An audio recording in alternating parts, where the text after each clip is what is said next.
नमस्कार दोस्तों, मैं हूं UK Trivedi, lecturer electrical engineering, government polytechnic college, Sawai Madhopur. पिछले लेक्चर्स में हमने EL 305 के अंदर जो फेज कंट्रोल ऑफ SCR है उसके दूसरे मेथड्स के बारे में डिस्कस किया था। आज हम रैंप एंड पेडेस्टल ट्रिगरिंग के बारे में बात करेंगे। तो सबसे पहले आप ये इसका सर्किट डायग्राम देख पा रहे होंगे। रैंप एंड पेडेस्टल ट्रिगरिंग जो हमारा मेथड है उसका जो डायग्राम है वो आपको दिख रहा होगा। इसमें सबसे पहले आप देखिए, सबसे पहले ये जो चार डायोड्स हैं D1, D3, D2 and D1, D2, D3 and D4, इन चार डायोड का जो उद्देश्य होता है वो क्या होता है, ये एक तरह से ब्रिज रेक्टिफायर की तरह वर्क करते हैं और इनके आउटपुट पर हमें VDC वोल्टेज प्राप्त होते हैं। ये आप देख रहे होंगे। तो ये जो सर्किट है इसके अंदर जब हम AC voltage, source voltage VM = VS = VM sin omega t जब हम अप्लाई करते हैं तो ये ब्रिज रेक्टिफायर है, इसके टर्मिनल्स पर हमें VDC वोल्टेज प्राप्त होता है। अब हम और दूसरे कंपोनेंट्स के बारे में बात करते हैं। आपको एक और कंपोनेंट दिखाई दे रहा होगा R2। ये जो R2 होता है ये एक्ट करता है एज ए पोटेंशियल डिवाइडर। ये एक पोटेंशियल डिवाइडर की तरह काम करता है और ये पेडेस्टल वोल्टेज को कंट्रोल करता है। आगे हम देखेंगे कि क्या पेडेस्टल वोल्टेज है। ये जो आपको दिख रहा है ये है UJT, ये UJT है, माफ़ कीजिएगा, ये UJT है, ये दिस वन। ये जो तो थेरिस्टर हैं T1 एंड T2, ये दो थेरिस्टर्स हमारे लगे हुए हैं जिनकी हमें फेज कंट्रोलिंग करनी है। और ये जो दोनों T1 एंड T2 हैं, ये आप देखिए, ये T1 एंड ये T2, ये दोनों एंटी पैरेलल में कनेक्टेड हैं। एंटी पैरेलल कैसे, आप देखिए, इन दोनों, ये पैरेलल तो कनेक्टेड हैं लेकिन इन दोनों की जो डायरेक्शन है वो एक दूसरे से उल्टी है, इसलिए इस तरह के कॉम्बिनेशन को हम एंटी पैरेलल कनेक्शन बोलते हैं। इसमें एक और डायोड कनेक्टेड है, ये है D। इस D का फंक्शन होता है कि ये जो भी वोल्टेज होता है उसे डायरेक्टली कैपेसिटर को अप्लाई कर देता है विदाउट एनी डिले। मतलब ये फास्टली इस वोल्टेज को कैपेसिटर के अक्रॉस अप्लाई कर देता है, इसलिए इस डायोड का उद्देश्य है। दूसरी चीज़ अब आप देखिए, अब हम इसकी वर्किंग के बारे में डिस्कस करते हैं। ये जो VZ है, ये जो Z है, ये है जनरल डायोड और इसके अक्रॉस जो वोल्टेज हमें प्राप्त हो रहा है वो है VZ वोल्टेज। अब हम इसकी वर्किंग के बारे में थोड़ा समझते हैं। तो आप देखिए, एक और बात मैं आपको बता दूं पहले कि ये जो थायरिस्टर्स हैं T1, T2 एंड ये लोड, इनके अक्रॉस AC वोल्टेज ये अप्लाई होता है, आप देख सकते हैं। बाकी जो इसकी इंटरनल स्ट्रक्चर है उनके अक्रॉस हमें DC वोल्टेज की ज़रूरत होती है। तो सबसे पहले जैसे ही हम सोर्स वोल्टेज जो हमारा है VM sin ओमेगा t वो अप्लाई करते हैं, तो ये जो ब्रिज रेक्टिफायर है इसकी सहायता से हमें VDC वोल्टेज यहाँ डायोड के टर्मिनल्स पर प्राप्त हो जाता है। उसके बाद में हम क्या करते हैं, ये जो एक रेजिस्टेंस लगा हुआ है R1, इस R1 का काम होता है, ये जीनर डायोड के अक्रॉस VZ वोल्टेज है वो वोल्टेज हमें दे देता है। बाकी जितना भी एक्सेसिव वोल्टेज होता है वो यहाँ पर R1 के अक्रॉस ड्रॉप हो जाता है। तो यहाँ पर हमें VZ वोल्टेज प्राप्त हो गया। अब ये जो VZ वोल्टेज है वो दो जगह पर डायरेक्टली अप्लाइड है, एक R2 पर एंड दूसरा इधर भी अगर आप देखेंगे तो यहाँ पर भी हम ये जो R2 है, ये R2 वेरिएबल रेजिस्टेंस है। ये R2 कैसा है? वेरिएबल रेजिस्टेंस है। और ये एक वाइपर की तुलना से हम, जैसा हमने दूसरे मेथड्स जो डिस्कस किए थे उनमें भी रेजिस्टेंस को हम वाइपर की सहायता से ऊपर नीचे कर सकते हैं, मतलब कम या ज़्यादा रेजिस्टेंस हम इसमें इन्वॉल्व कर सकते हैं। तो ठीक उसी प्रकार से यहाँ पर भी वही सिस्टम है। अब आप देखिए, अब हम वर्किंग पे आते हैं कि ये वर्किंग इसकी होती कैसे है।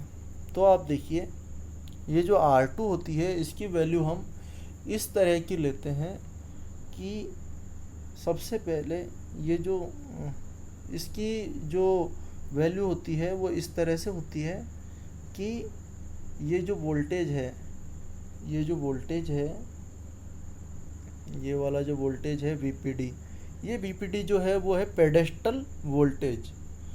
यहाँ पर ये जो वोल्टेज होता है वो हमें पेडेस्टली प्राप्त होता है, पेडेस्टल है। इसके दो पार्ट्स है ना, एक है रैंप एंड एक है पेडेस्टल। तो ये जो R2 है, इसके ये जो लोअर पार्ट का जो भी वोल्टेज हमें प्राप्त होता है वो होता है VPD वोल्टेज। ये जो वोल्टेज होता है वो पेडेस्टल वोल्टेज होता है। तो ये जो पेडेस्टल वोल्टेज होता है इसकी वैल्यू हम इस तरह की, माफ़ कीजिए, R2 की वैल्यू हम इस तरह से सेलेक्ट कर देते हैं कि ये जो VPD है इसकी वैल्यू ईटा VZ से कम होती है। इसकी वैल्यू ईटा VZ से कम होती है। ईटा VZ क्या है? ईटा VZ वो वोल्टेज है जिस पर कि हमारा जो UJT जो है वो ट्रिगर हो जाता है।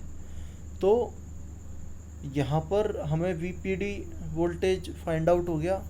अब ये जो VPD है, आप इसको देखिए, इसकी जो पोलैरिटी होती है वो इस तरह से होती है कि ये वाला जो पार्ट होता है वो होता है पॉजिटिव एंड ये वाला जो पार्ट होता है वो होता है नेगेटिव। तो ये वाला पार्ट पॉजिटिव है, ये वाला पार्ट नेगेटिव है। तो ये जो हमारा डायोड है वो फॉरवर्ड बायस्ड हो जाएगा। तो डायोड फॉरवर्ड बायस्ड हो जाएगा, मतलब एक तरह से ये शॉर्ट सर्किट की तरह बिहेव करेगा। तो ये जो पूरा का पूरा वोल्टेज VPD है ये इस कैपेसिटर को चार्ज करता है, इस कैपेसिटर के अक्रॉस अप्लाई हो जाता है। तो मैंने अभी आपको बताया था कि ये जो VPD होता है इसकी वैल्यू ईटा VZ से कम होती है। अब जो ईटा VZ में से जो बचा हुआ वोल्टेज है, ईटा VZ में से VPD तो हमें प्राप्त हो गया, उसके अलावा जो बचा हुआ वोल्टेज है वो हमें कैसे मिलेगा? तो देखिए, कैपेसिटर की जो रिमेनिंग चार्जिंग होगी वो ये जो R है, ये वाला जो R है, इसके थ्रू हमें जो रिमेनिंग हमारा वोल्टेज है वो प्राप्त होगा। और ये जो चार्जिंग होगी कैपेसिटर की उसे हम बोलेंगे रैंप चार्जिंग। ये जो थी ये थी पेडेस्टल चार्जिंग और ये जो है वो रैंप चार्जिंग है। तो जो हमारा रिमेनिंग पार्ट है VPD तक तो यहाँ से हमें मिल गया, उसके अलावा जो भी रिमेनिंग है वो हमें इस R के द्वारा प्राप्त होगा। तो जब ये दोनों हमारे पास में आ जाएंगे तो जब भी ये वैल्यू ईटा VZ पर पहुंच जाएगी तो फिर हमारा ये जो कैपेसिटर है ये पूरी तरह से चार्ज हो जाएगा और जो UJT है वो ट्रिगर हो जाएगा। तो जैसे ही ये ईटा VZ पर पहुंचेगा और कैपेसिटर चार्ज हो जाएगा, उसके बाद में उस इंस्टेंट पर फिर ये कैपेसिटर डिस्चार्ज होना शुरू होगा। तो देखिए, ये एक पल्स ट्रांसफार्मर है, तो ये इसके थ्रू डिस्चार्ज होगा, ये इस पल्स ट्रांसफार्मर के थ्रू डिस्चार्ज होगा। तो यहाँ पर जो वोल्टेज है वो हमें ये VG वोल्टेज फाइंड आउट हो जाएगा। अब ये जो VG वोल्टेज है ये 2 सेकेंडरीज के अक्रॉस डिवाइड हो जाएगा, ये इस तरह से। तो देखिए, इसकी जो पोलैरिटी है वो इस तरह से है कि ये वाला जो पार्ट है ये पॉजिटिव है, इस ट्रांसफार्मर की प्राइमरी का, ये ऑब्वियसली नेगेटिव है। उसी तरह से T1 का जो अपर पार्ट है वो भी पॉजिटिव है and this one is also positive. तो इस तरह से इनकी पोलैरिटी होती है। अब आप देखिए, इनको हमने T1 एंड T2 को हमने इस तरह से कनेक्ट किया है कि जो T1 के गेट एंड कैथोड के बीच में इसकी सेकेंडरी 1 हमें प्राप्त हो रही है। T1 के गेट एंड कैथोड के बीच में हमें सेकेंडरी 1 प्राप्त हो रही है। ये जो है T1 का गेट एंड कैथोड है, इसके बीच में हमें सेकेंडरी 1 लगा दिया। उसी तरह से T2 के गेट एंड कैथोड के बीच में सेकेंडरी 2 हमने लगा दिया। तो नेक्स्ट आगे हम बात करते हैं, ये हमारा अरेंजमेंट हो गया और इस तरह से हमें ये सेकेंडरी वोल्टेज मिल जाएंगे। अब हम बात करते हैं कि ये जो T1 है, ये T1 कितने पीरियड के लिए कंडक्ट करेगा। तो देखिए जो T1 है वो 0 से पाई के लिए, आप यहाँ से देखिए, मैं आपको बताता हूँ। जैसे ही हमने ये वोल्टेज यहाँ पर अप्लाई किया तो इनिशियली T1 जो है हमारा वो कंडक्ट करेगा। वो कब तक कंडक्ट करेगा? 0 से पाई एंगल के बीच में T1 कंडक्ट करेगा एंड पाई टू 2 पाई हमारा T2 कंडक्ट करेगा। पाई टू 2 पाई में T2 कंडक्ट करेगा। तो अब हम इसमें और फर्दर चीज़ें देखते हैं कि क्या क्या होती हैं। तो फर्दर हम और इसमें आगे डिस्कस करते हैं। देखिए मैंने आपको बताया था कि VPD जो वोल्टेज है वो हमारा R2 से हमें मिल जाता है। R2 के अक्रॉस जो वोल्टेज अप्लाई हो रहा था वो कैपेसिटर को VPD तक चार्ज कर देता है। उसके अलावा जो हमारी रैंप चार्जिंग होती है वो रैंप चार्जिंग हमें फाइनली ईटा VZ वोल्टेज चाहिए। ईटा VZ के लिए हमें VPD हमारे पास में है। तो अब ये जो रिमेनिंग वोल्टेज है वो हमें R से प्राप्त होता है और उसकी वैल्यू होती है VZ माइनस VPD। और चूँकि कैपेसिटर एक्सपोनेंशियली चार्ज होता है इसलिए हमने इसका पूरा फॉर्मूला 1 माइनस e की power minus t upon RC हमने लिख दिया है। अब हम आगे देखते हैं कि ये जो VZ माइनस VPD है ये इफ़ेक्टिव वोल्टेज है जो कि कैपेसिटर को VPD से लेकर के ईटा VZ तक चार्ज करता है। अगर हम इस फॉर्मूले में जितनी भी चीज़ें हैं, जो भी हमारे पास में ये जो फॉर्मूला है इसको अगर मैनिपुलेशन करते हैं तो हमारे पास में t की वैल्यू जो है वो ये निकल के आती है। ये टाइम डिले आप इसको कह सकते हैं। और चूंकि अल्फ़ा जो होता है हमारा वो होता है firing angle. Firing angle alpha is equal to होता है ओमेगा टी। तो t की वैल्यू हम यहाँ से रख देते हैं और ओमेगा ये रहा। तो अल्फ़ा की जो वैल्यू आएगी वो आएगी हमारी omega RC/ln VZ minus VPD upon VZ 1 minus eta. ये हमारी जो वैल्यू आएगी वो फायरिंग एंगल की वैल्यू हमारे पास में आएगी। अब हम इसके वेव फॉर्म के बारे में देखते हैं। देखिए ये इसकी वेव फॉर्म है। इस वेव फॉर्म में ये तो हमारा सिंपली सोर्स वोल्टेज है, इसमें तो कोई दिक्कत है ही नहीं। Vm साइन ओमेगा टी हमने ये इनपुट दिया इसको। आउटपुट में जो ब्रिज रेक्टिफायर है उसके आउटपुट में हमें ये यूनिडायरेक्शनल आउटपुट मिलेगा। इस तरह से ये DC आउटपुट मिलेगा। अब इस DC आउटपुट में से जो ये जो है वो है VZ। ये जो है ये वाला जो पार्ट ये जो आपको दिख रहा होगा ये VZ है। और जो रिमेनिंग है वो R1 के अक्रॉस ड्रॉप हो जाता है। और ये जो है ये R2 के अक्रॉस जो VPD वोल्टेज है वो ये VPD वोल्टेज है। ठीक है। हमने आपको बताया था कि R2 की वैल्यू हम इस तरह से सेलेक्ट करते हैं कि वो ईटा VZ से हमेशा कम रहता है। अब आप देखिए कैपेसिटर की चार्जिंग किस तरह से होती है। ये VPD तक तो ये R2 से ये चार्ज हो जाएगा जैसा कि इसमें शो कर रखा है। उसके बाद में जो चार्जिंग होगी वो होगी इसकी रैंप चार्जिंग। तो हमने इसको, ये देखिए आप, 0 से स्टार्ट नहीं किया है, हमने इसको 0 से थोड़ा ऊपर, मतलब VPD से हमने इसे चालू किया है, VPD से लेकर के, और ये जो इसका ईटा VZ वोल्टेज है, ये वो वोल्टेज है जहाँ पर कि हमारा UJT ट्रिगर हो जाएगा।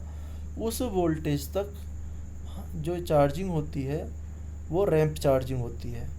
यहाँ पर हमारा कैपेसिटर चार्ज हो जाता है, उसके बाद में फिर ये फर्दर डिस्चार्ज होना शुरू होता है, और ये डिस्चार्ज होने के बाद में फिर नेक्स्ट साइकिल में दोबारा से ये चार्ज होता है ईटा VZ तक, एंड देन आफ्टर ये डिस्चार्ज होता है। तो इस तरह से ये कैपेसिटर के अक्रॉस हमें वोल्टेज मिलता है। अब इसका जो पल्स ट्रांसफार्मर है उसकी जो प्राइमरी पर जो वोल्टेज मिलता है हमें वो इस तरह से मिलता है। इस इंस्टेंट के दौरान जब ये कैपेसिटर डिस्चार्ज होता है, उस इंस्टेंट के दौरान हमें ये वोल्टेज मिलता है, और ये जो है वो आउटपुट वोल्टेज है। देखिए केवल इतनी सी ड्यूरेशन के लिए हमें आउटपुट मिलता है, बाकी सारा का सारा डिले में ही चले गया। इस ड्यूरेशन के लिए हमें कोई आउटपुट नहीं मिलता है। और चूँकि T1 फॉरवर्ड बायस्ड है, फिर T2 नेगेटिव डायरेक्शन में रहेगा, इसलिए ये इस तरह का आउटपुट हमें मिलता है। तो इस तरह की वेवफॉर्म हमें रैंप एंड पेडेस्टल ट्रिगरिंग के दौरान मिलती है। इसमें एक चीज़ और है जो हम बताएं आपको कि ये जो अगर VPD की जो वैल्यू है वो अगर काफ़ी ज़्यादा कम है तो जो बाकी चार्जिंग होगी कैपेसिटर की वो R के द्वारा होगी। तो इसलिए इसमें टाइम डिले ज़्यादा हो जाएगा, और टाइम डिले ज़्यादा हो जाएगा तो फायरिंग एंगल ज़्यादा होगा। फायरिंग एंगल ज़्यादा होगा तो हमारा जो आउटपुट है वो कम मिलेगा। उसी तरह से अगर VPD की वैल्यू काफ़ी ज़्यादा है, ईटा VZ से कम तो है लेकिन तुलनात्मक रूप से बहुत कम मार्जिन है, तो उस स्थिति में क्या होगा कि जो इसकी रैंप चार्जिंग होगी कैपेसिटर की वो बहुत फास्ट होगी, और हमें जो आउटपुट मिलेगा वो भी ज़्यादा मिलेगा। तो ये हमने रैंप एंड पेडेस्टल ट्रिगरिंग के बारे में डिस्कस किया। आई होप आपको ये जो मेथड है वो समझ में आया होगा। धन्यवाद।